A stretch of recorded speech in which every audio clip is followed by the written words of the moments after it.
And as I start talking to people about this stuff, then we start going through the process of recovery from insanity, you know, the recovery from that stuff. And it's not something that comes overnight, but the first thing I have to do is I have to stop, pause, and think. Like, I have to think, okay, is this thought that I'm having true?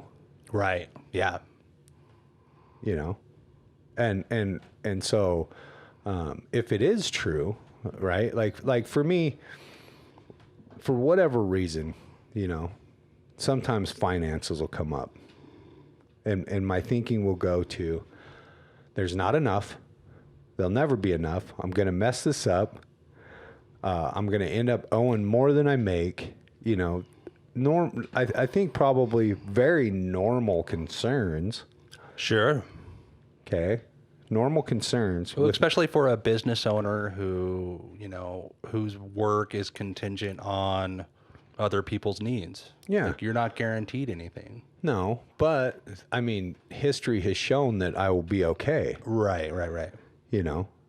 And then that old habitual pattern of catastrophizing and going into future tripping and all that stuff will come back in. And I have to go, is that even true? Mm-hmm. Right?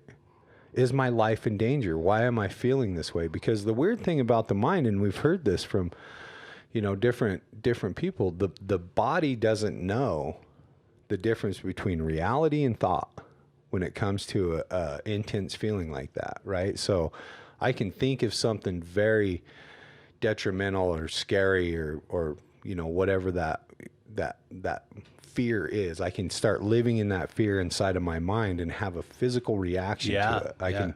The cortisol will kick up, the adrenaline will kick up, I'll start losing sleep, all that stuff. And so if I can't talk myself through whether or not it's true, then I may need additional help, right? Mm-hmm. And that's one of the great things about what I found through working the steps of Alcoholics Anonymous with a sponsor, is that I'm able to step back and admit that I'm powerless over my thinking. Sure. Not just my drinking, right, but my thinking. Yeah. Now, I'm not powerless over my behavior, right? And it may seem like I am from time to time, but I'm not. I am powerless over my first thought. If I trust in the process enough, then I'll pick up the phone, or I'll, you know, usually, pick up a phone, or I'll run into somebody. I'll go to a meeting. But if I believe in the process and I can listen to it, then I know that it works for other people. Yeah.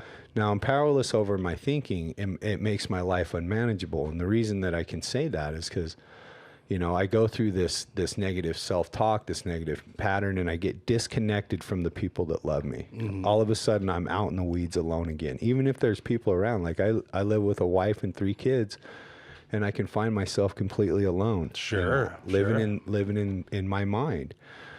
And so I'm powerless over my thinking, that my life becomes unmanageable. Is there something greater than myself that can restore me back to sanity? You know, and I go through that process of, I need help. Yeah. Yeah. You know, so tragedy triggers thinking, triggers the feeling, triggers the separation, triggers the fear, triggers the want for solution, triggers the answer, triggers the action, like, you know, and it's just kind of a perpetual thing. Now, fortunately, it's not every day or all day every day anymore. That used to be all day every day. Right. Like, our sanity is contingent on a daily maintenance. Yeah. You know, and we can find ourselves in sobriety way the fuck out in the weeds where we gotta get some additional help and start looking at the fundamental principles, the beginning parts of what got us sober and sane in the first place, and revisit that and adapt and change and be willing to adapt and change.